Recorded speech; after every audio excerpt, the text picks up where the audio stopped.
Bien, ahí estamos con la última parte, día 5, parte 2. Seguimos con modelos lineales generalizados, así una variable de respuesta que no es normal, pero ahora le estamos sumando el mixto. En la parte 1 vieron qué pasa con una variable de conteo, cuando la variable de respuesta es de conteo, en la función de enlace log, y ahora vamos a ver qué pasa si lo que estoy tratando de modelar es una proporción de probabilidad, y la función de enlace va a ser logic, pero muy parecido a todo lo que ya vieron antes. Así que vamos a utilizar esto para repasar algunos conceptos y aportar algo nuevo. Veamos el ejemplo motivador.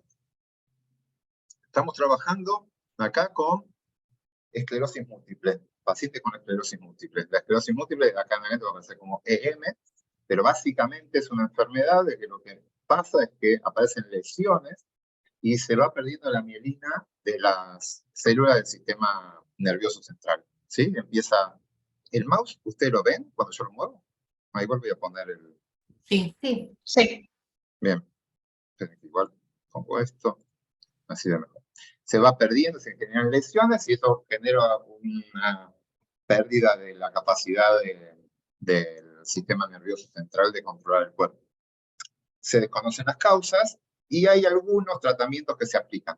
Básicamente, les planteo rápido, acá hay una droga que es la, vamos a llamarla AZ de acá en adelante, aciatropina, aciatioprina. Esta droga es la habitual, la que se viene utilizando, y la idea es que quieren probar acá es qué pasa si le agrego una segunda droga. O sea, le agrego el MP, que es la metilprednisolona. Se le agrega, es el agregado de esta nueva droga para ver si eso mejora. Así que queremos ver eso. Si agregar esta nueva droga genera una mejora en la respuesta de los pacientes ante la esclerosis múltiple. Tenemos 150 pacientes, 75 se les dio solo AZ, o sea, el tratamiento tradicional, y a otros 75 se les agregó MP. Y esto lo vieron durante 1 año y medio. Y fíjense que acá fueron aleatorizados, fueron asignados al azar. Y a cada paciente se le midió una medida de respuesta de autoinmunidad, qué tan fuerte es la respuesta autoinmune. Muchos de estos procesos son generados por respuesta del propio organismo que no reconoce a las células y las ataca. Entonces, la respuesta autoinmune es mala. Nosotros vamos a querer bajar la respuesta autoinmune con estos tratamientos. Yo, para que se entienda después qué queremos, bajar, subir. Entonces, tenemos una medida de respuesta autoinmune, que es esta AFCR, y que está relacionada con la cantidad de linfocitos. Y eso se lo midieron a tiempo cero, o sea, al inicio del tratamiento, y después lo midieron a los 3, 6, 9, 12, 15, 18 meses. Una vez, cada tantos meses, iban y le medían la respuesta autoinmune. Acá es lo que les comentaba recién. Lo que terminan haciendo, ellos tienen una medida de esta AFCR, pero después lo dicotomizaron y dijeron, si un paciente bajó su AFCR en alguna cantidad, lo van a decir como éxito. Bajó AFCR, eso le ponen un 1. Y si la respuesta inmune no bajó, le van a poner un 0 y es que no mejoró. O sea, tiene alto respuesta autoinmune.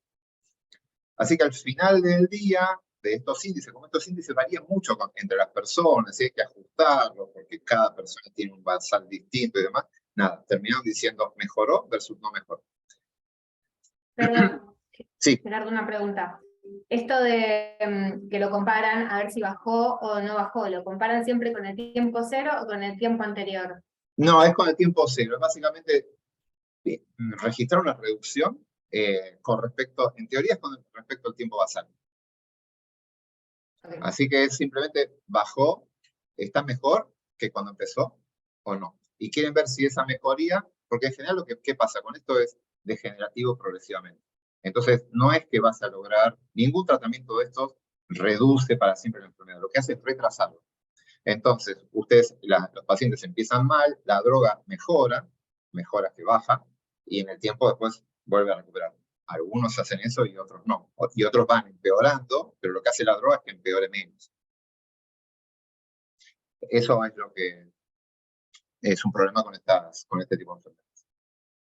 Bien, A cada persona entonces le registraron eso, esas cantidades de veces, 2, 4, 6 observaciones en el tiempo, y se registró también la edad del ingreso al estudio, porque depende mucho la edad esta enfermedad, y si tuvo algún tratamiento previo o no. Básicamente tienen registrado. Si no tuvo, le ponen un 0, y si tuvo tratamientos previos, le ponen un 1. ¿Estamos? Veamos rápidamente. ¿Qué es un estudio experimental o observacional? ¿Qué piensan? Experimental. Experimental. Perfecto, todos de acuerdo. ¿Por qué? Esto es claramente experimental. ¿Dónde aparece, cuál es la palabra clave de que esto sea un experimento? Se asignaron los tratamientos al azar. Asignar los tratamientos al azar. La aleatorización de los pacientes. ¿Sí? No es que los pacientes vienen tomando una droga porque su médico se lo recomendó y a otro le recomendó el médico que a otro, entonces analizo y veo qué les pasó a los que hicieron esto y otro. Acá no. Acá todos están en condiciones iniciales, no sé si homogéneas, porque hay heterogeneidad, pero fueron asignados al azar a los tratamientos. ¿Cuál es la variable de respuesta? AFSR. Bien, que la terminamos transformando en mejora, y es sí o no, ¿verdad? Porque el AFSR es un índice que puede llegar a tener valores, no sé si continuos, discretos, cuasi, esa no teníamos la información, pero básicamente ellos terminan viendo si el paciente mejora o no mejora. O sea, si reduce o no reduce el AFSR. Bien, tipo de variable y qué potencial distribución de probabilidades. Básicamente, ¿cuál sería el modelo matemático que sería mejor para describir los cambios de comportamiento de este proceso biológico? Una binomial, porque la variable es dicotómica. Bien, la variable es dicotómica, presencia-ausencia, mejora, no mejora, éxito, fracaso, y la distribución de probabilidades, acá que todavía para R le vamos a decir binomial. Para nosotros, que tenemos un poquito más de información, ¿cómo lo llamamos? Bernoulli. Es Bernoulli, ¿sí? Bernoulli es un caso particular de la binomial, pero está bueno poder diferenciarlo. Sería como una binomial con n igual a 1, pero es al revés. La binomial es una suma de Bernoulli independiente. Entonces, nada, para ser más claro, es una Bernoulli. Esa es la distribución de potencial de distribución de probabilidades potencial. En R la llamamos binomial. Bien, ¿y cómo vamos a modelar los cambios de la probabilidad? Lo que es una Bernoulli. Bernoulli tiene un solo parámetro, que es pi, y nosotros lo que vamos a modelar es la esperanza de la Bernoulli, es decir, vamos a modelar pi. Entonces, lo que vamos a modelar es la probabilidad de sí, que al sí le pusimos un 1 y a este le pusimos un 0. Así que lo que estamos modelando es la probabilidad de 1. Por lo tanto, vamos a modelar la probabilidad que mejore. ¿Sí? Bien. ¿Cómo vamos a explicar los cambios en la probabilidad que mejore? Vamos a intentar. ¿En función de qué variables?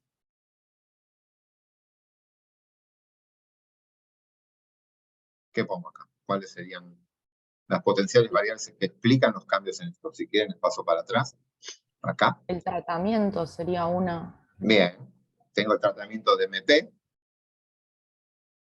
que tiene dos variables, con y sin. ¿Sí? Es una dicotómica, con 2 niveles. ¿Qué más? Sería Si esto. recibía o no tratamiento previo. Bien. Si recibió o no tratamiento previo, acá abajo. Le ponemos tratamiento previo, que también tiene sí, no. Otra dicotómica. ¿Qué más? El El tiempo. paciente. Tenemos el tiempo y tenemos el paciente. Y creo que había algo más. Creo que ponían, ahora vamos en el modelo, pero creo que ponen el basal como predictor. A ver, me adelanto un segundito. Voy a spoilear, espero que no lean mucho. Edad, no, está bien. Listo, son esos. No ponen el basal. Bien, tenemos el tiempo, que ahora vamos a discutir. El tiempo es una medida ¿de qué tipo? El proceso tiempo. ¿Es quanti, continua? Cuantitativa continua. Cuanti continua. Perfecto. El tiempo es cuántico, continua. Después, uno puede cualitativizarlo porque en general las respuestas a lo largo del tiempo no suelen ser lineales. ¿Sí? Entonces uno pensar en una regresión lineal con el tiempo suele ser difícil. Pero ahora vamos a ver, vamos a tener que tomar la decisión. ¿Lo cualitativizo o lo dejo como cuántico? ¿Estimo una única pendiente o estimo un montón de medias? Es una decisión que ustedes tienen que tomar. Pero vamos a mirar un poco los datos para tomar esa decisión. Y después tiene el paciente. ¿De qué tipo es? No hablo todavía de fijo aleatorio. La variable paciente. Cuanti, quali. Quali. Bien. Quali. ¿Sí? Bien. Ahora vamos a clasificar todas estas. 1, 2, 3, 4 variables en efectos fijos o aleatorios. Al recuerdo del proceso, vemos los niveles y miramos si los niveles de esas variables fueron elegidos al azar. El tratamiento con MP, con o sin, ¿es de efectos fijos o aleatorios? Fijo. Fijo, ¿sí? Este claramente es fijo, no hay infinitos niveles de los cuales yo elegí al azar 8. Había 2 niveles, con y sin, me quedé con eso. Tratamiento previo. ¿Tiene o no tiene? Así como está, no es el número, ni cuál, ni nada de eso. ¿Sí o no? ¿Es fijo o aleatorio? También es fijo. ¿Sí? No es un muestreo de distintos resultados posibles, son 2, ¿sí o no? El tiempo. Hizo un muestreo, uno lo medía al año, otro a los 5 meses, por azar. O fueron a visitar a los pacientes. ¿Cómo Fijo. Fijo. Bien. Cada 3 meses. Fijo. Fijo. ¿Y el paciente? ¿Existen infinitos pacientes? ¿Elegí algunos al azar? ¿O solo existen esos pacientes y yo voy a trabajar con esos pacientes? Es aleatorio. Bien. ¿Y el paciente que es aleatorio?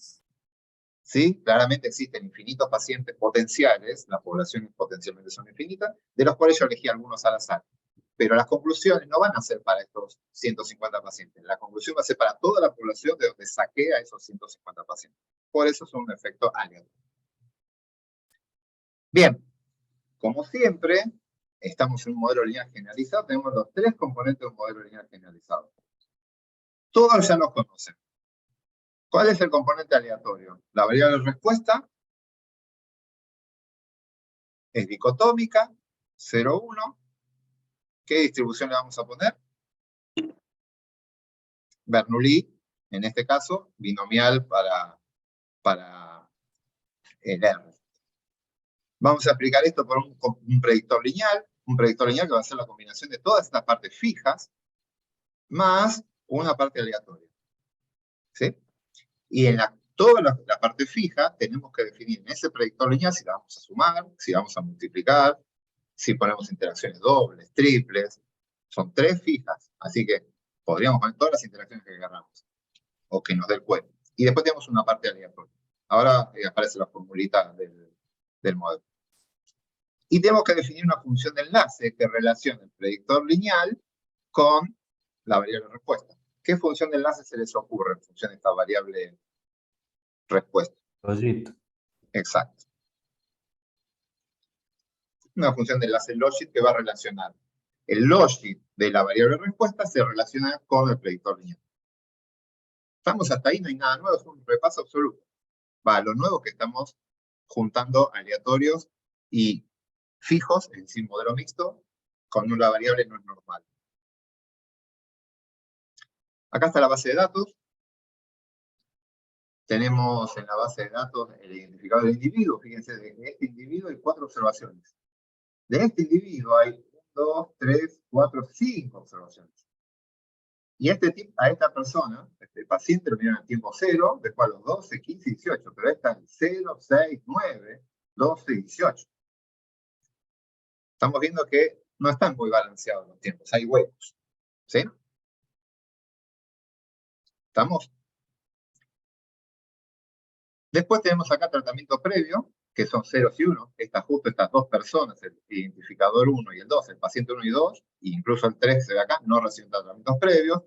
La edad continua y la mejora. ¿Ven? Acá está la mejora. Esta es la de este paciente. Este paciente mejoró, no mejoró. Ahí ya en la 4ª observación, que es el mes 18, no mejoró. Y este paciente recibió tratamiento a 0. Este también. Algunos reciben la Z más MP. ¿Estamos?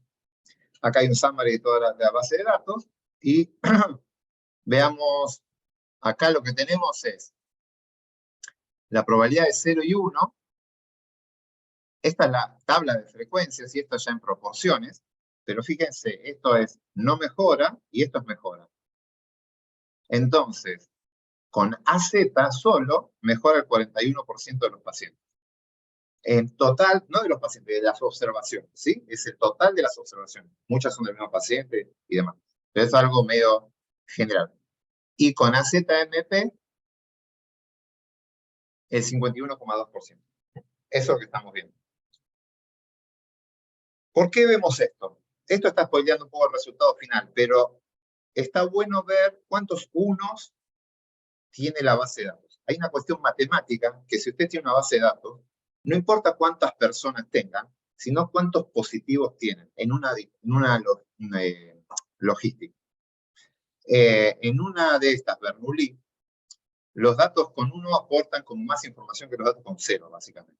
Y si ustedes tienen eventos muy raros, van a necesitar muchos datos para poder modelar esto. Entonces, acá está bueno que casi la mitad de los pacientes tienen 1. Hay mitad de 1 y mitad de 0. Esa es una situación ideal. Pero puede pasar que ustedes estén estudiando eventos muy raros, que solo el 10% son 1 y el 90% son 0, y ahí es como que esa base de datos es mucho menos informativa, y van a necesitar como... o sea, la moraleja es, si van a estudiar procesos raros, que ocurren muy poco, van a necesitar muchos datos.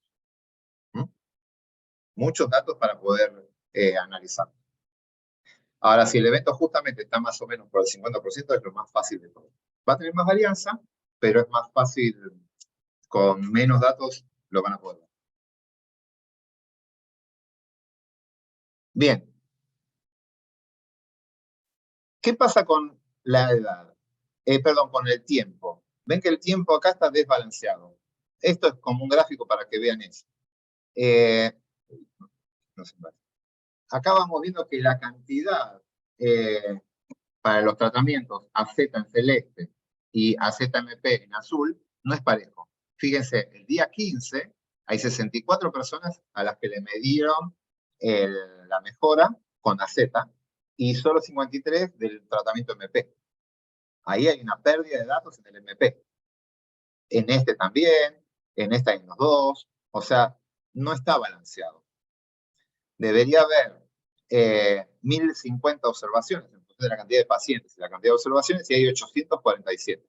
Se perdieron casi 200, un poco menos de 200 observaciones. Eso es un desbalanceo. Ese desbalanceo, como hay un factor aleatorio, dentro de todo está controlado, porque el efecto del sujeto lo tengo. Entonces, si me falta un dato en un punto, se puede reconstruir ese dato porque pertenece a un sujeto donde sí tengo información. Entonces, se puede reconstruir. Lo que va a pasar en este ejemplo, que va a ser bastante distinto, los datos observados, si ustedes calculan una proporción de mejora observada, puede ser muy distinta a la proporción de mejora predicha por el modelo. Porque la predicha por el modelo compensa este desbalanceo. Y la que ustedes están mirando, no. Y si ese desbalanceo, por ejemplo, este día de acá, el día 15, faltan muchas personas con MP. Si ese día justo faltan las mejores personas, las que mejor respondieron, quizá la proporción de mejora para ese día, para acá, esta proporción, el observado, va a tener una baja proporción de mejora. Pero quizás no es porque ese día es malo, sino porque ese día justo me faltaron los mejores. Con el aleatorio se reconstruye el valor esperado para ese sujeto que no está, pero si es un sujeto bueno, el predicho va a estar, y el valor predicho final del modelo para el día 15 va a ser más real. Va a estar menos sesgado por el desbalanceo. Así que recuerden lo que le dijimos hace un tiempo cuando vimos los mixtos. Es mejor usar la predicción del modelo, sobre todo en un mixto desbalanceado, es mucho mejor usar la predicción del modelo más que los datos crudos. Esto es solo para que vean la aleatorización, la cantidad, la edad, una cosa que se suele hacer es, ya que le utilizaron personas, comparan a las personas cómo eran en función de esa aleatorización, en función de las otras covariables. Fíjense que la edad promedio para los de AZ era 50,7 y la edad promedio de los que recibieron MP 50, bastante parecido. Así que por azar tocaron edades parecidas en ambos grupos. La edad, ¿qué era la edad de M y la edad de F? Ahora no me acuerdo. Bueno, el tratamiento previo, no me acuerdo qué es esto, S y M, ahora no me acuerdo. Pero estamos viendo que los grupos que se generaron, deben ser subgrupos estos, son bastante parecidos en general. Esa exploración les conviene hacerla para ver si el azar, por azar no se generan grupos muy, muy distintos. Estos grupos, no en la variable respuesta, sino en las predictoras, funcionó bien la aleatorización. Y acá hay un gráfico que usen este script para hacerlo, porque no es tan fácil de hacer, que básicamente acá están los unos, acá están todos los unos y acá están los ceros. Pero la cantidad de unos que hay acá no es la misma que la que hay acá, y la cantidad de ceros que hay acá no es la misma. Acá están todos unos superpuestos. Pero básicamente, si miran este gráfico, a mí me dice que más o menos el 25% son unos y el 75% son ceros. Y ustedes ven dos puntitos iguales, ¿lo ven? Pero cuando miran esta línea, que es la línea del suavizado, les dice, en promedio me da 0,25. Quiere decir que hay 25 unos y 75 ceros en porcentaje. Y esas proporciones van cambiando. Acá ya hay 75% de 1 y 25% de 0. Así que la cantidad de ceros acá es mucho menor que en el otro.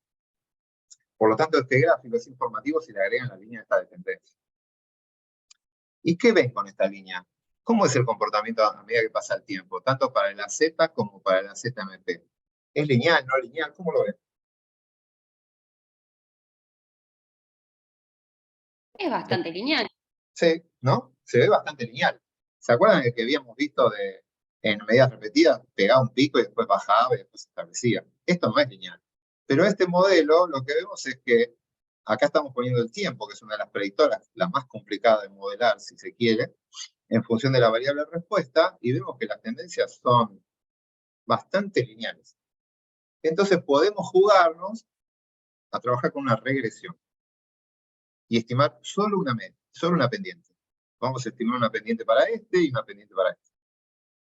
Pregunta. Sí.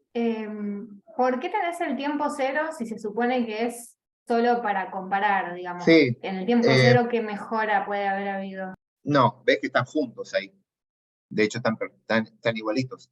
Y esto es lo que te obliga, esas son estrategias de análisis. Vos podés dejar el tiempo cero si te interesa comparar un tiempo contra el basal.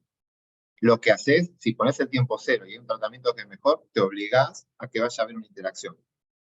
Entonces, una estrategia de análisis, sacarlo. Acá es un gráfico, ¿sí? Todavía no sé, creo que ahora me fijo si lo sacaron o no del modelo. Pero en el gráfico, que no es tan caro una interacción en un gráfico, lo puedes dejar. Después, en el análisis, tienen dos opciones. Sacarlo y ponerlo como variable, o dejarlo y bancarse la interacción que genera. Sí, son estrategias de análisis. Exacto. Claro, pero ahí, por ejemplo, ese 0,25, ¿qué representa? Si en tiempo cero, digamos, el 1 y el 0. La mejora, ¿cómo es la mejora? Es verdad, ¿cómo hacen esa mejora a tiempo cero? Debe ser contra la mejora, si bajó, hay que ver cómo midieron eso, es verdad. Capaz que no es si bajó o bajó, perdón, capaz que me equivoqué. Es si la respuesta es baja o es alta. A ver, voy a ver cómo está escrito. Perdón, déjenme mirar un segundito eso. Cuando describen el AFR, respuesta autoinmune, alto o bajo. Ah, está bien, no es que bajó o subió, es una respuesta alta o baja. La alta es que está bien, es bueno. Entonces sí, perdón, lo expresé mal. Acá me dice que el 25% de los pacientes tienen baja respuesta y el 75% tienen alta respuesta. O sea, están en malas condiciones. Bien, ya entendí la pregunta. Está perfecto, gracias por la aclaración. Bien, de acá quería decir, la respuesta al tiempo puede ser lineal, así que vamos a ver la otra estrategia de análisis, que es poner al tiempo no como cualitativo, como ANOVA, sino como una regresión. Bien, tenemos varias mediciones para un mismo sujeto. Por lo tanto, tenemos que incluir al sujeto de alguna forma en el modelo. Y como siempre, tenemos dos estrategias de análisis posibles. Una es incluir al sujeto como un factor aleatorio y generar un diseño mixto, es decir, un modelo condicional, sujeto específico. Declaro al sujeto como un factor aleatorio. Alternativa 1. Alternativa 2, trabajar con un modelo marginal. Hago un trabajo marginal, es que si está en una tabla de contingencia, el marginal es el borde donde se promedia todo. Así que el marginal es donde trabajo con el promedio. Y no voy a trabajar por cada sujeto, sino voy a trabajar con el promedio de la población. Y no declaro al sujeto directamente, sino que declaro una matriz de varianzas y covarianzas generada por la presencia de varias mediciones sobre los sujetos. Esto es idéntico a lo que vimos en la clase 3. Modelos marginales y condicionales. Ese día está grabado, que yo les dije, hablar de un sujeto típico, que es lo que hablamos acá, y hablar de un promedio de la población, que es lo que hablamos acá, es lo mismo, porque el sujeto típico pasa por la media de la población. Así que el resultado es exactamente el mismo. Una variable en distribución normal, donde no hay función de enlace, es lo mismo un modelo marginal que uno condicional. Acá ya no. Acá van a generar dos resultados diferentes, y créanme que en la logit, cuando la función de enlace es logit, esos resultados pueden ser bastante diferentes si trabajamos con un modelo condicional o si trabajamos con un modelo marginal. Depende de lo que me interesa estudiar y de la complejidad del modelo que estamos viendo, hay veces que conviene ir a uno o hacia el otro. Vamos a ver, me voy a centrar más en la clase B del condicional, que es un verdadero GLM. El condicional es el GLM.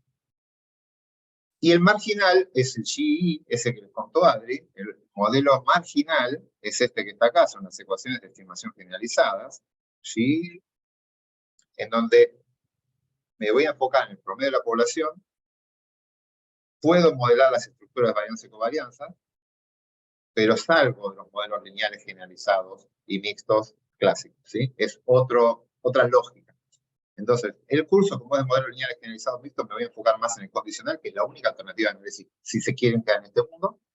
Y les voy a mostrar, si queda tiempo, está el script desarrollado para que alguien lo indague si le interesa pasarse al otro mundo. Así que nosotros nos vamos a enfocar acá, en el modelo condicional.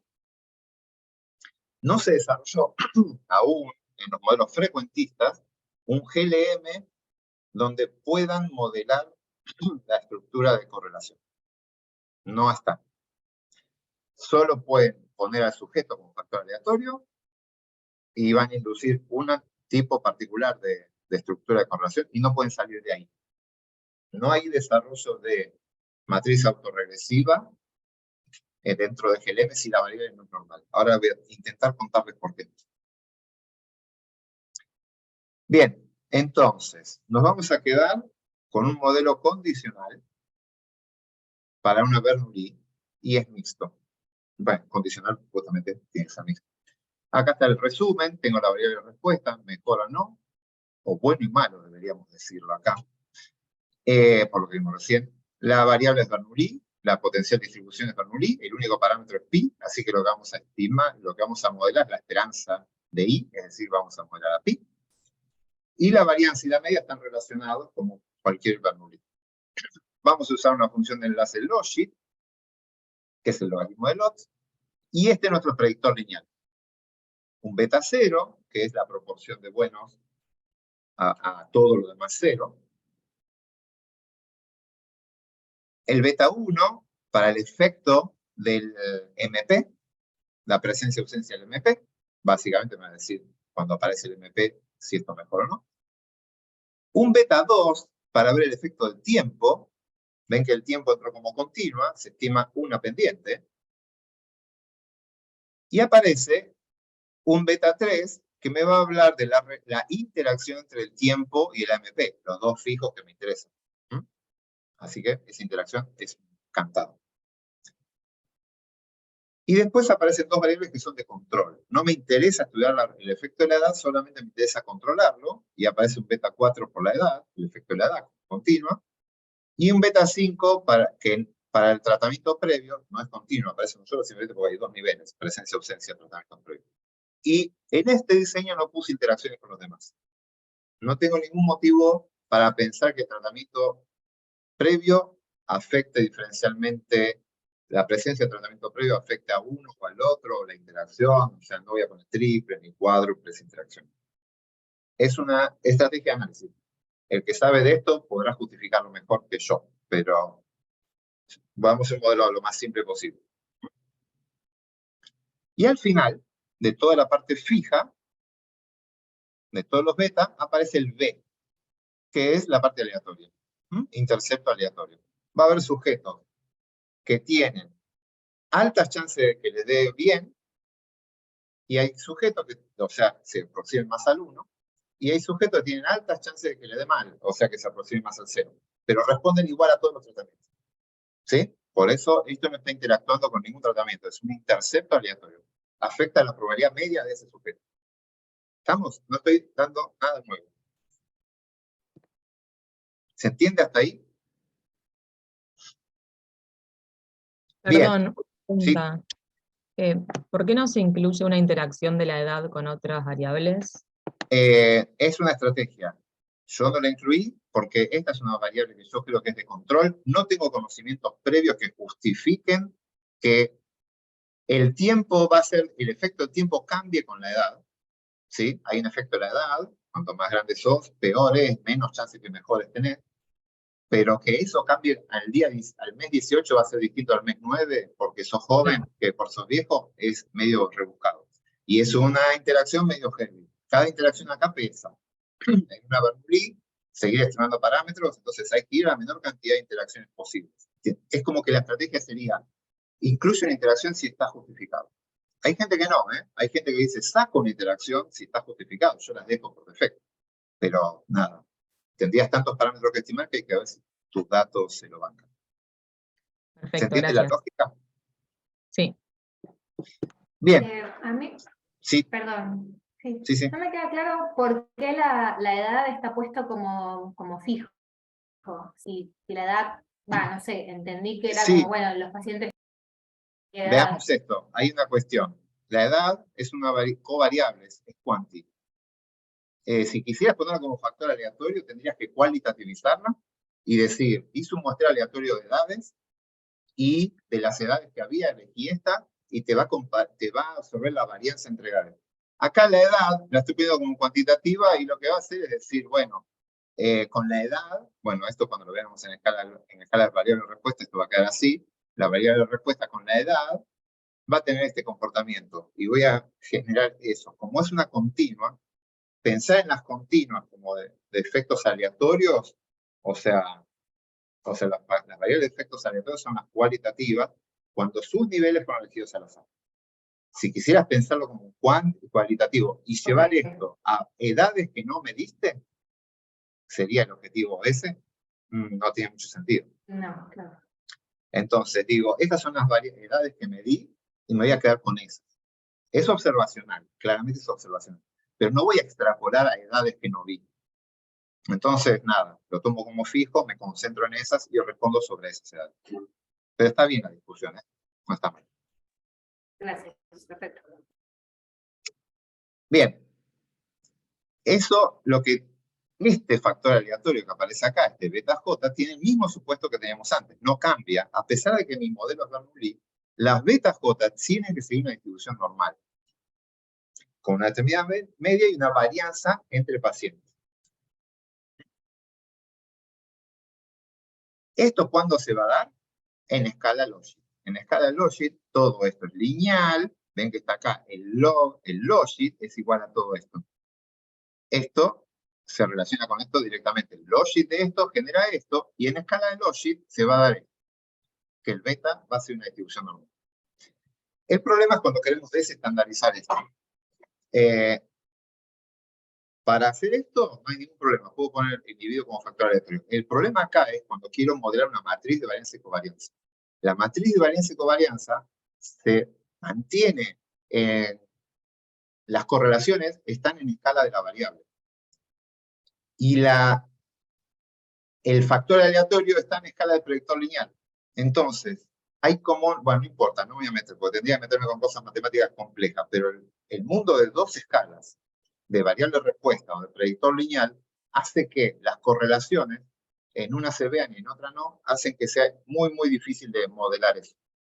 Entonces, los modelos donde yo quiero poner un autorregresivo, o sea, un marginal acá, poner un autorregresivo es muy, muy difícil, básicamente por la presencia de la función de enlace y la existencia de dos escalas distintas. Bien, acá no nos preocupamos, estamos en un modelo condicional, simplemente declaramos al individuo. Acá está en escala de odds y en escala de probabilidades, ¿sí? El mismo de la logística de siempre. Repasemos. Si yo declaro el sujeto como factor aleatorio, genero una estructura de correlación. La genero. Sin saberlo, subyace, pero ¿qué estructura de correlación subyace?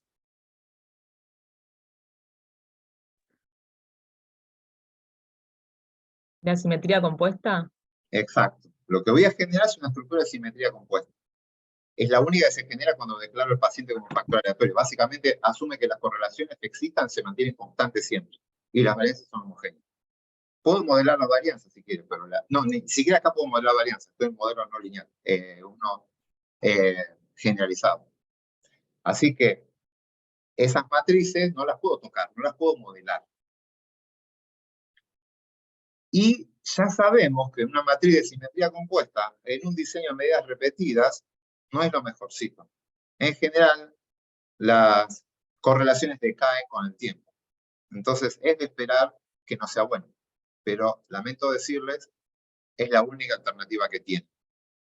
Declaran al paciente, asumen una simetría compuesta y es la mejor aproximación hacia el proceso biológico que ustedes van a poder lograr con esta estrategia de análisis. ¿Estamos?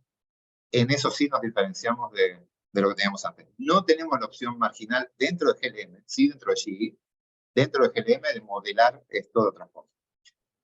¿Por qué, perdón, por qué es la mejor opción? Es lo único que hay, por eso es la mejor. No quiere decir que sea buena, ¿eh? Que sea la mejor no implica que sea buena. Es lo mejor que hay. No tengo otra opción más que hacer un modelo condicional dentro de los GLMM. Si estoy en un mundo de modelos lineales generalizados mixtos, no tengo opción de pasarme a modelar una estructura autorregresiva y demás. Así que esta es la única opción que hay. Por eso digo que es la mejor, es la única. Pero puede ser que el paquete GLMM, TMB te dé una opción para modelar eso. Escuché como que hay Poisson que podés modelarlo, pero todos los que vi que intentaron no les converge y no funciona y da cosas raras. El TMB está evaluando eso, pero estamos en la frontera de los GLM. No hay nada que esté bien y que sepamos que funciona bien. Hay como ciertos intentos de modelar, según me han dicho los chicos de Biomedol, los jefes han probado algunas, pero nunca encontré a nadie que la haya podido correr y funcione bien. Si alguno de ustedes lo hace y lo prueba, me avisa, por favor. Hasta ahora, la opción, si ustedes quieren modelar y piensan que es muy loco suponer que las correlaciones se van a mantener constantes en el tiempo y que su modelo no va a ser muy representativo, se pasan allí. Es decir, los que trabajan con muchos tiempos, este modelo es medio jugado, ya creo que son 6, 7 tiempos, ya es medio jugado. Ya la estrategia podría ser irnos al mundo de los GE. Bien, ¿estamos? Nada, esto es repaso de lo que vimos en dos clases por separado, pero puestas todas juntas. Acá está la librería LM4, después viene con y después viene la TMB, así que están las dos opciones. La librería LM4 hacen un GLMR, fíjense que es R, de que tiene un random F, y acá está la variable de respuesta, la interacción, la edad, el tratamiento, y aparece el individuo como factor aleatorio, 1/ID. Y la novedad es que eso está en el mismo paquete, en un mismo modelo donde la variable no es normal, sino que es binomial. Pero no hay ningún problema. Esto se puede hacer perfectamente. Les aparece que es un modelo mixto. La variable, la binomial, sepan que es Bernoulli. una función de enlace logic, acá está el modelito, y acá hay un JT, que es entrar la variable edad centrada. A ver, este JT es interesante para los que estén trabajando con variables que quieren controlar, la quieren poner para controlar. Si yo acá pongo la edad, a ver, quiero que interpretemos esto. Vamos a suponer que acá yo puse la edad, nada más, ¿no? Olvídense que está centrada, ahora les explico qué es eso, pero pongo la edad. Cuando miro el intercept, ¿qué es este número? ¿El estimador de qué parámetro del modelo? Beta 0. Bien, esto es un estimador de beta 0. Un estimador de beta 0. ¿Y el beta 0 qué me dice? Es un estimador de la probabilidad de que estar bien para, en el logic, en escala logic de esto, pero la probabilidad de estar bien ¿para quién? ¿Para qué condición? Cuando son 0 todas las otras variables. ¿Se acuerdan? Es la ordenada del origen. Es llevando a 0 si hay si yo estoy en una regresión lineal simple, donde tengo x e y, y hago esto, este es el estimador de beta 0 acá, cuando x vale 0. Si tengo una múltiple es cuando todas son 0.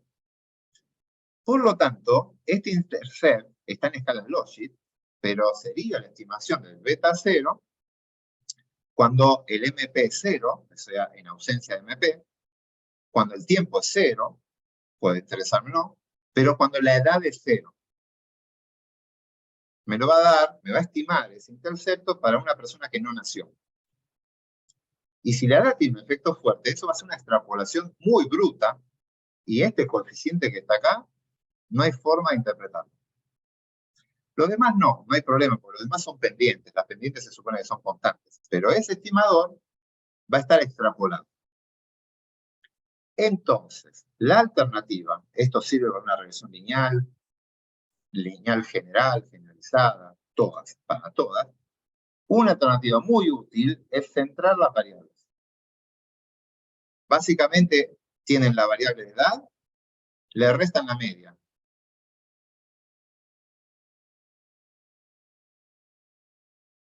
¿Sí?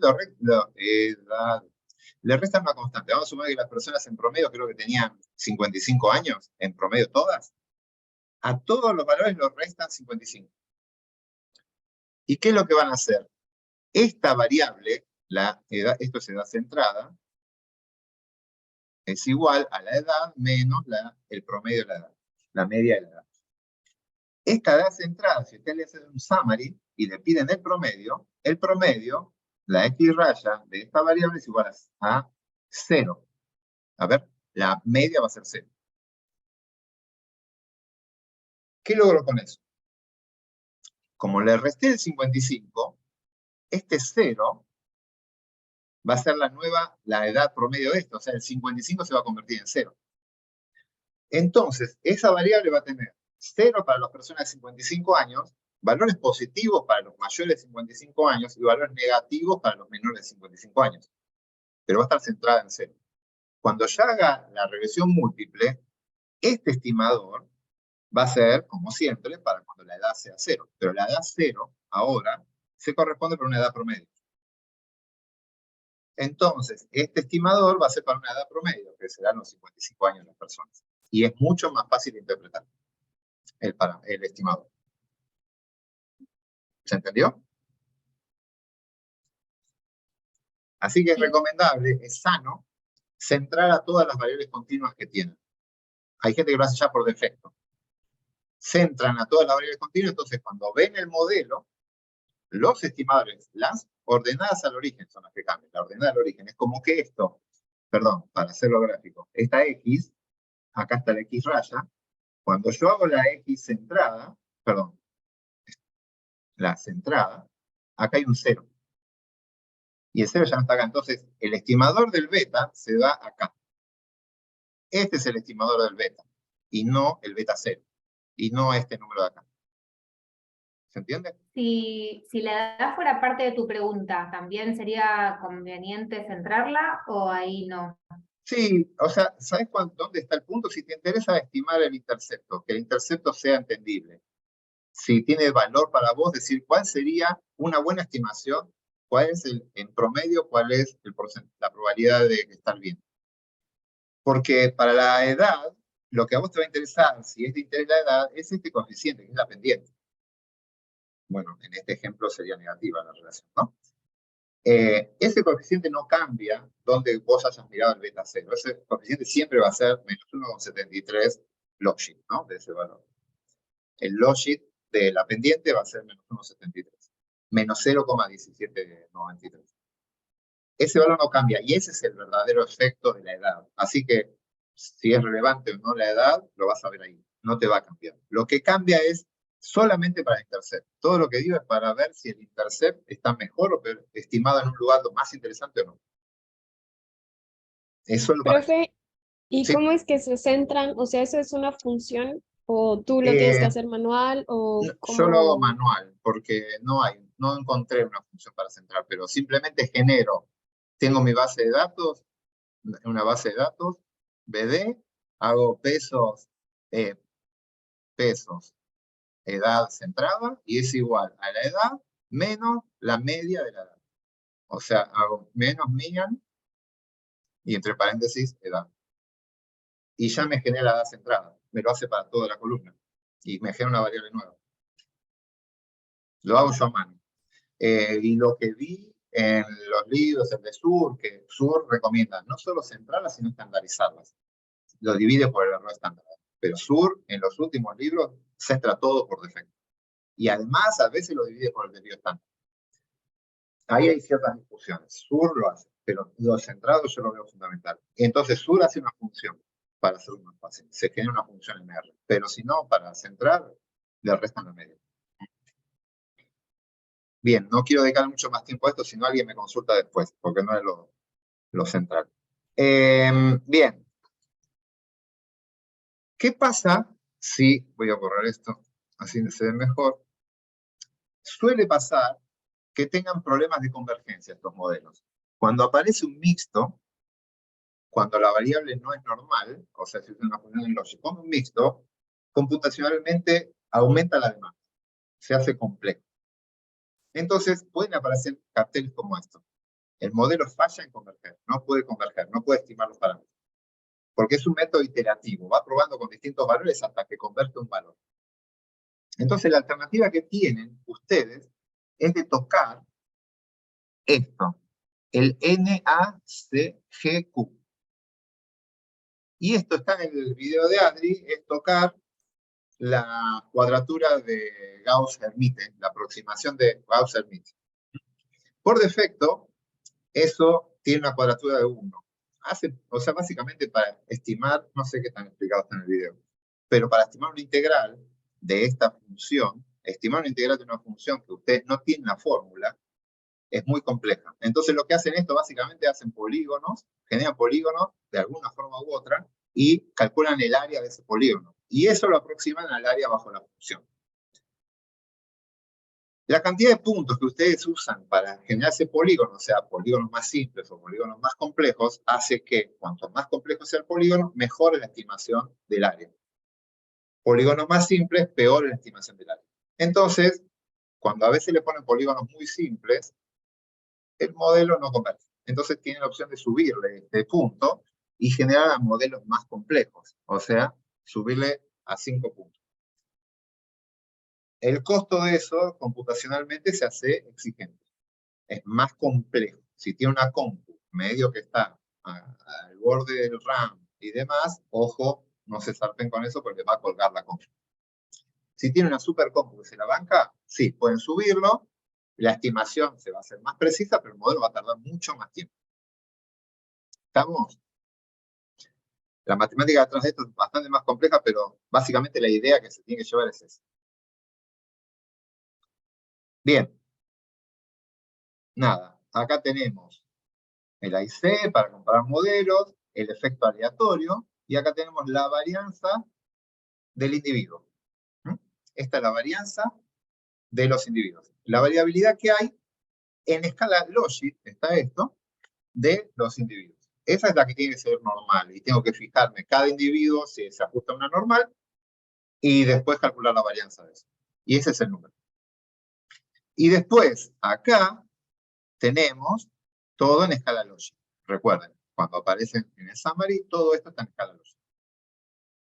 Pueden destransformar, hacer lo mismo que hacían siempre, llevarlo a odds, haciendo la exponencial de esto, o haciendo la inversa del logic para llevarlo a probabilidades. No cambia nada. Pero, quiero ver acá está hecho con la librería, la única diferencia está hecho con la librería GLM-TMB. Fíjense que es lo mismo, acá está la estimación de la varianza entre individuos. Acá le dice cuántas observaciones hay y cuántas pacientes. Y acá lo que tienen, acá lo que tienen es una prueba de cómo cambia el AIC si agregan o no a la interacción. Es para selección de modelos, no me voy a concentrar en eso. Lo que me interesa de todo esto, lo novedoso de todo esto, es que todas estas estimaciones que hagan a escala logic, escala odds o a escala de probabilidades, todas esas estimaciones son sujeto dependientes. Todas las estimaciones son para un sujeto típico. Ustedes pueden decir, a un paciente que le ponga esta droga, el odds ratio me dice que va a la probabilidad de que mejore sube 3 veces. A ver si hay una salida en escala.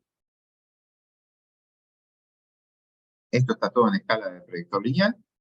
Todo es recto. En escala de predictor lineal todo es recto. Acá están los factores aleatorios de los sujetos. Estos son los 75 pacientes con AZ.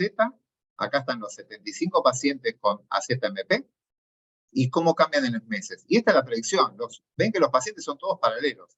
¿Por qué? Porque estoy en escala logic. Estoy midiendo en escala logic, esto es como un factor aleatorio normal. Y a escala logic, la respuesta de los tratamientos en el tiempo son normales. Ahí vemos la interacción, incluyeron el 0. No sé si eso lo habíamos charlado. ¿Ven? Acá incluyen el 0, a nivel 0 se cruzan y divergen. A medida que pasa el tiempo, divergen. El 1 va mejorando más que si no le ponerle el MP mejora más. Pero eso es en escala logic, que son rectas. ¿Sí? Todo esto se ve muy lindo en escala logic. Cuando quiero desestandarizar esto, vienen las complicaciones. Bien, esto está en escala odds. Ya está en escala odds. ¿Sí? Hice la exponencial del predictor lineal. En escala odds, tengo un odds, que es este. Esto está en escala odds, o está en escala acá. Esto está en escala logic y lo tengo que pasar a escala odds. A ver, ¿estoy diciendo bien? Sí. Déjenme ver una cosa. Menos 1,52. Sí. Este que está acá, siguen estando en escala logic, y acá está en escala odds. Ya está hecho el E a cada uno de estos. Y acá está el ejemplo del efecto de la edad, por ejemplo, que dio 0,84. 0,84 en escala de odds. En escala logic, la edad había dado menos 0,179,34. Cuando hago la exponencial, eso se transformó en 0,84. ¿Qué interpretamos con esto? ¿Cómo es el efecto de la edad en la probabilidad de tener una buena respuesta inmune? O sea, baja respuesta inmune. ¿Quién me dice? En odds había que restarle 1 en teoría, entonces nos quedaría negativo, justamente menos 17%. Ojo que es 1 menos ese valor. No es que queda negativo. Ok. Recuérdense que estamos en una exponencial. Así que esto es veces. Es decir, si aumento un año, acuérdense, es una continua, está en años. Así que si aumento un año, ¿qué pasa con el odds de tener un buen resultado? ¿Baja o sube? Disminuye. ¿Cómo? Perdón, no escuché. Disminuye. Disminuye. Que acuérdense que esto, el no efecto en un odds ratio es un 1. Entonces me dice que cuando sumo un año, básicamente dividido con, o sea, sería, vamos a ponerlo así, el año más 1 versus año. O sea, a la edad 50 me voy al 51. Cuando tengo la edad 50, cuando hago este cociente, esto me da menor que 1. Si estos dos valores son iguales, este es el OT del año 1 y el OT del año más 1 y del año. Esto me dio menor que 1. Quiere decir que el de abajo es más grande que el de arriba. ¿Sí? Por lo tanto, lo que me está diciendo es que cuando aumente la edad, baja el odds de estar bien. ¿Lo ven? Sí. Se pone más complicado. Recuerden que estamos modelando la probabilidad de estar bien. Hay que hacer todo ese trabajito para interpretar bien esto. ¿Y cuánto baja? Lo que me dice que al año siguiente el odds es 0,84 veces a lo del año anterior. Pero la caída tengo que hacer 1 menos eso. 1 menos 0,84 me da 0,16. Tiene una caída del 16%. La disminución, ya hablamos de aumento, o en este caso de disminución, tengo que hacer 1 menos 0,84. Por lo tanto, la disminución es del 16%. Por cada año que pasa, la disminución en el odds de estar bien se reduce un 16%. Y esto está acabado. Perdí mi mouse. Acá. ¿Sí? Lo que hice fue, para hablar de disminución, fíjense, disminuye, esta palabra es clave. Para poder usar esto, dice 1 menos 0,84. Siempre que para hablar de aumento o disminución hay que hacer 1 menos. Eso a mí me llevó un montón de tiempo acostumbrarme a esto. Sepan que los que trabajan en esto todo el tiempo, para ellos es re obvio, pero para los que lo vemos por primera vez, me acuerdo que fue, lo entiendo. A los 10 minutos lo volvían a decir, me volví a olvidar. Hasta que lo tuve que dar clases sobre esto y ya lo tuve que aprender. Así que Profe, sí. pero o sea, si no se hace esa resta, se habla de aumento, ¿no? No, decís veces. Cuando, acá, Claro, si de hablas de esto, hablas de veces. 0,84 veces. Claro, al año 2 va a ser 0,84 veces lo del año 1, así que es más chico. Claro. Siempre que sea menor que 1 va a ser reducción. Es lo mismo, la información es la misma en los dos, ¿eh? Es como quieran mostrarlo. Entonces, todo lo que vean ustedes rojito, todo lo que esté de este lado es menor que 1. Y todo lo que esté de este lado es mayor que 1. Así que los que están de este lado son efectos que reducen la chance de estar bien, y los azules son los que promueven la chance de estar bien. Y los asteriscos le dicen si son significativos o no. Acá hay triple asteriscos, recontra significativo, recontra, todos, este no es significativo, por ejemplo. Entonces, básicamente, el AZ más MP, este sería el efecto simple, el efecto principal de la MP, y esta es la interacción. ¿Lo ven? Acá aparece la interacción. La interacción es significativa, por lo tanto, este no lo podemos mirar, porque hay una interacción significativa, no podemos ver los efectos por separado. Entonces, básicamente decimos, hay una interacción del efecto con el tiempo. Eso se veía que las pendientes no eran paralelas. Hay un efecto negativo de haber recibido tratamientos previos. La gente que recibió tratamientos previos tiene menos chance de estar mejor. El odds es menor. A medida que pasa la edad, la chance de estar mejor baja. Y a medida que pasa el tiempo de tratamiento, por lo menos en los primeros 18 meses, el efecto de la droga se va acumulando y va mejorando la chance de estar, aumenta la chance de estar mejor. A medida que pasa el tiempo, hay más chance de estar mejor. Acuérdense como en el gráfico inicial. Pero al ser significativa la interacción, ¿podés interpretar eso para el tiempo? Sí, es verdad. Esto depende de qué tratamiento estés viendo.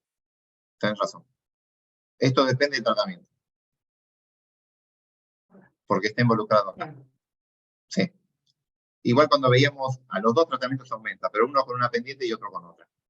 Esta pendiente que vemos acá, porque acá yo me estaría tentado a decir, mirá, aumenta, no sé qué número dice ahí, si es 1,19 o 1,10. Yo diría, sube un 10%, sube tanto. Pero eso es falso, porque eso depende del tratamiento que estés viendo.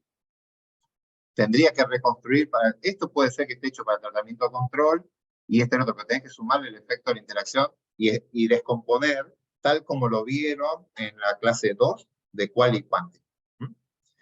Normalmente lo que hace el modelo es, este tiempo es para sin MP. Y cuando quieren el MP, a esta pendiente le tienen que sumar la interacción. Ahí es cuando aparece MP. Pero nada, repásenlo allá. No quiero enfocarme en eso. Repasen como lo vieron en la clase 2 con Adri. Bien, esto es en escala odds. Y ahí vemos magnitud de efecto. Y estas magnitudes de efecto son constantes. Todo para un sujeto típico. Todo lo que digan acá es, si agarro un sujeto y le pongo esta droga, voy a generar este odds, este cambia tanto, pasa todo. ¿Estamos? Y acá lo tienen en escala de probabilidades. Esta es la probabilidad de mejora. Esto es una probabilidad que va entre 0 y 100. Y acá ven el gráfico con respecto a la edad. Cómo decae la probabilidad de estar mejor a medida que pasa el tiempo.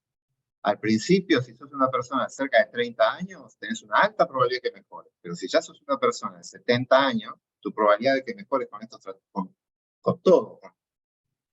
Ahora vemos que es con el todo. La probabilidad cae. ¿Cae para qué condición de lo demás? Esta caída, vamos a repasar esto, es una regresión múltiple. Esta caída que vemos acá, todo este gráfico, ¿para qué condiciones?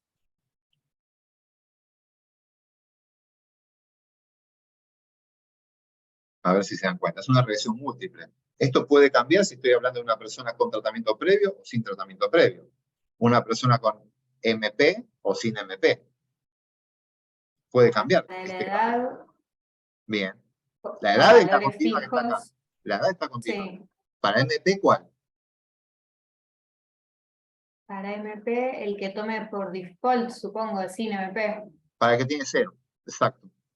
Para 0 de todas las otras variables. Recuerden eso, siempre lo mismo, es una regresión múltiple. Es para 0 de todas las variables. Así que este gráfico depende cómo lo configures. Si lo dejan por defecto, va a ser para MP 0 y para el tratamiento previo 0. Y la edad está en todas las edades. Este gráfico se hace, el dibujo va a ser distinto si trabajan con tratamiento previo. Porque no va a estar acá, con tratamiento previo tiene que estar por abajo.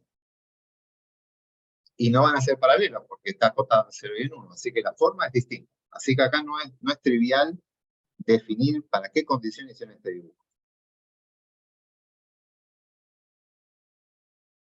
¿Dudas, consultas de esto?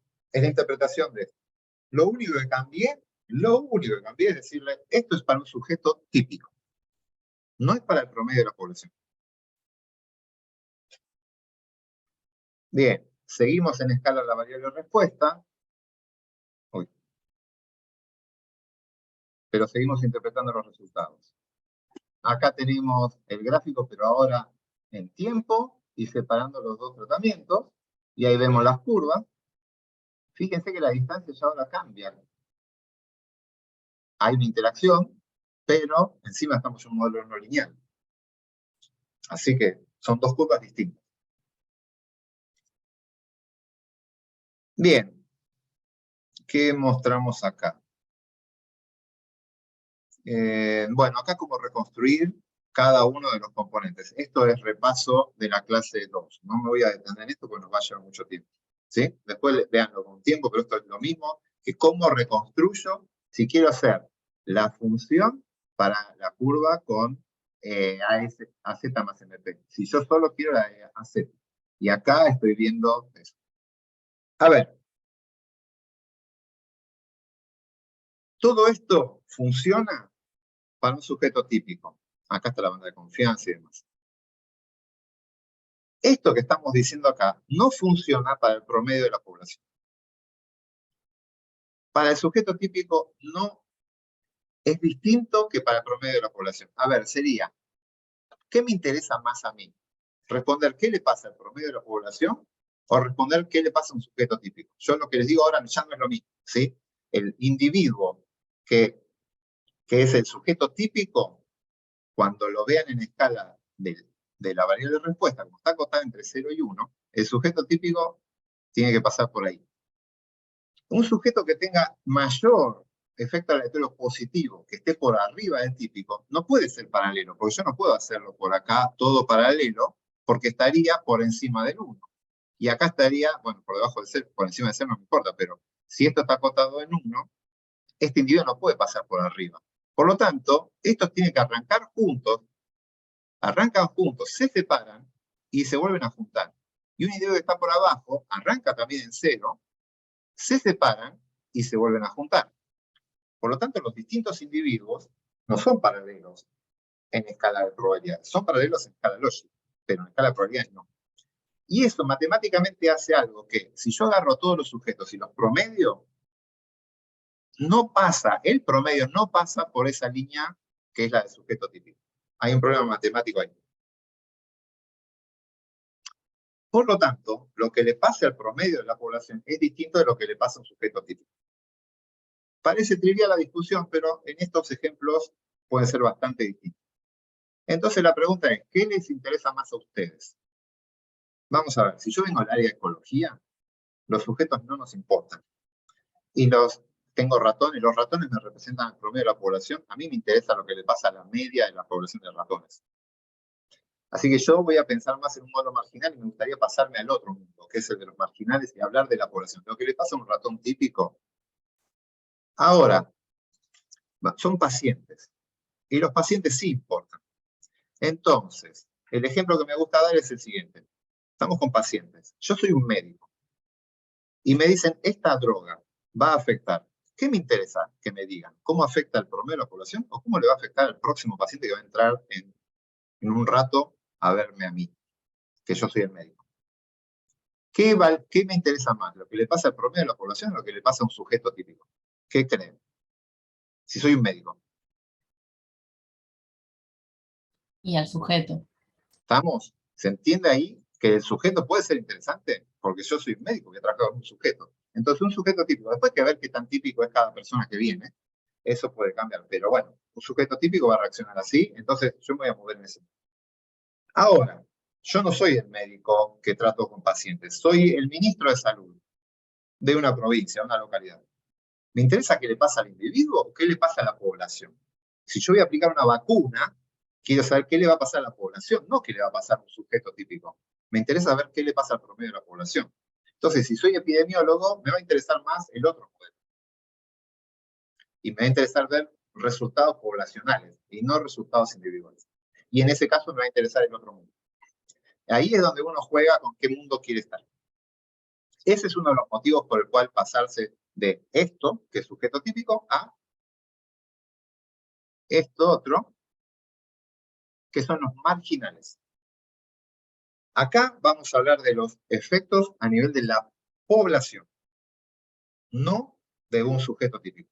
Ni siquiera vamos a declarar el sujeto. Miren el modelo. Toda esta parte es igual, pero cuando aparece el modelo aparece toda la parte fija y no aparece el sujeto. El sujeto no aparece. No contiene variables de efectos aleatorios. Todo fijo. Pero hay que declarar la matriz de varianzas y covarianzas, como vimos en medidas repetidas normales. Y lo que voy a calcular, la esperanza, es marginal. Lo que voy a ver es qué le pasa al promedio de la población.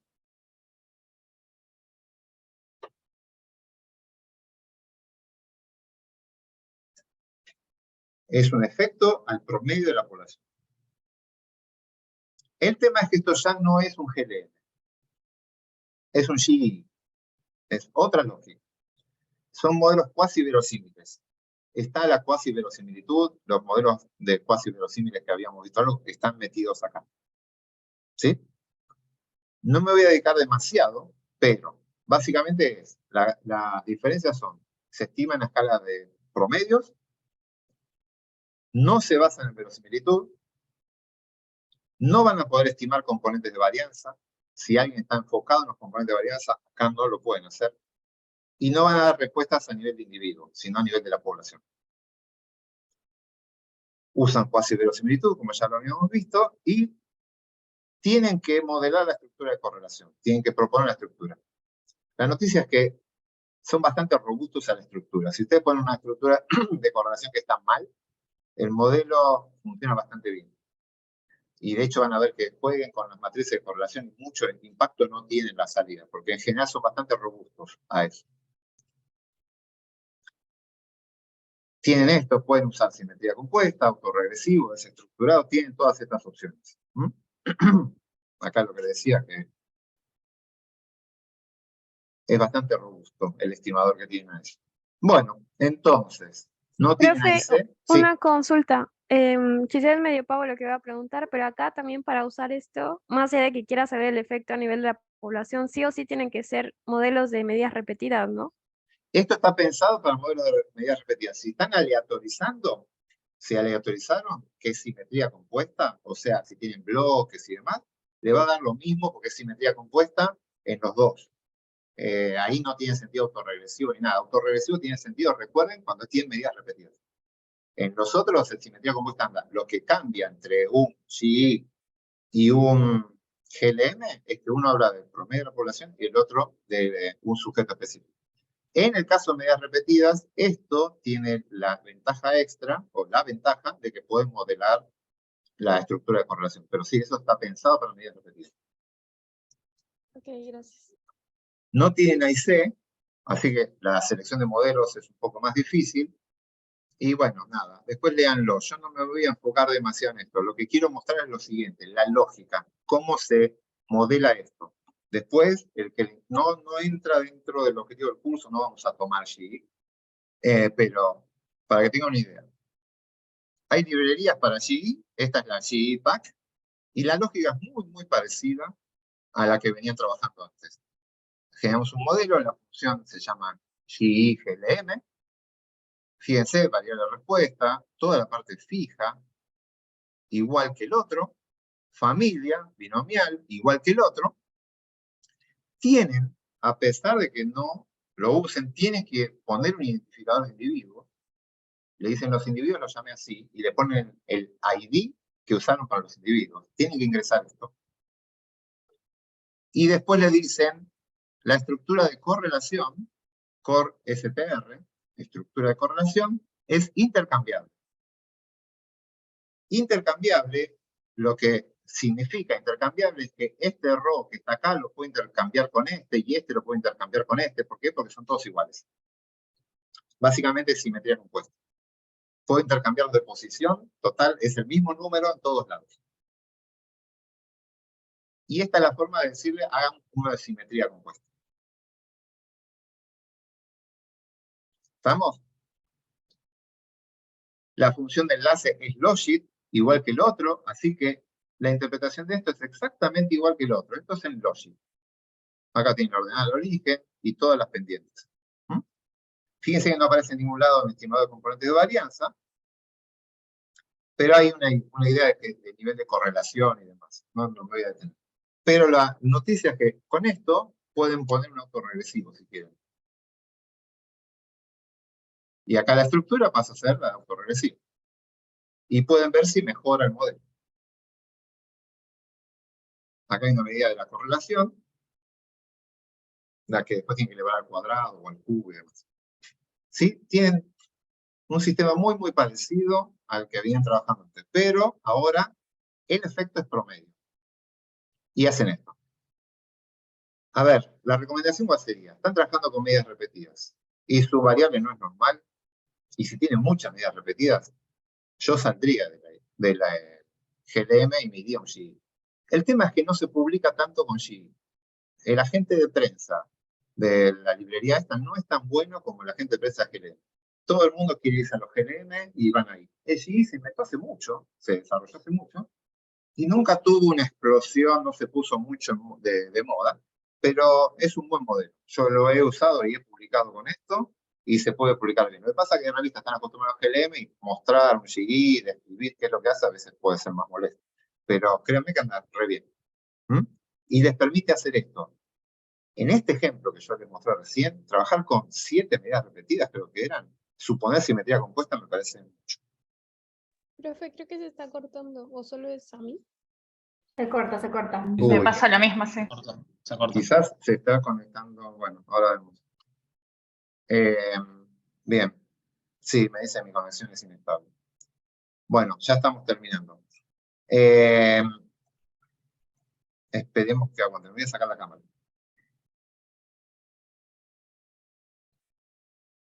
A ver si con esto mejora un poquitito. Bueno, nada. Acá tienen la desestructurada.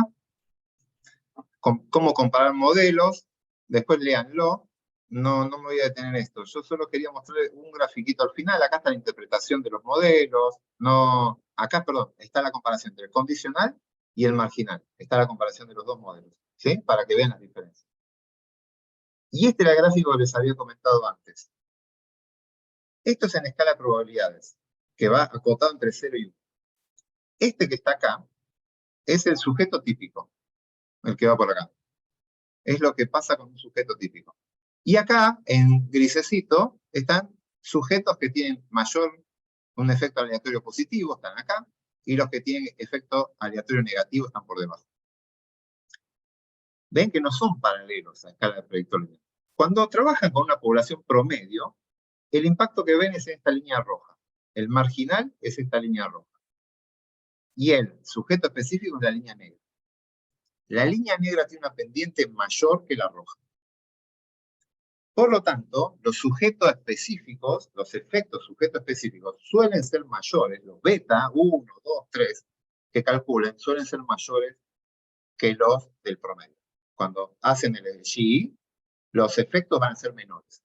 Van a estar como suavizados. Simplemente porque están hablando de un efecto poblacional.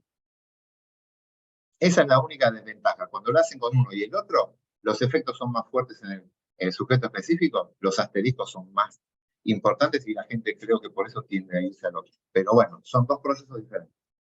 ¿Estamos? Bueno, voy a dejar acá.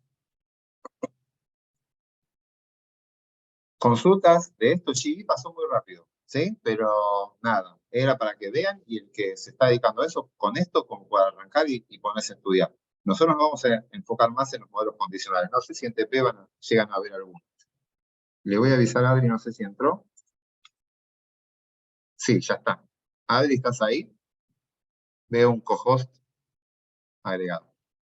Sí, acá está. Por eso se puso inestable la conexión. Bien, ¿dudas de GI? Si no, corto la grabación acá. Bueno.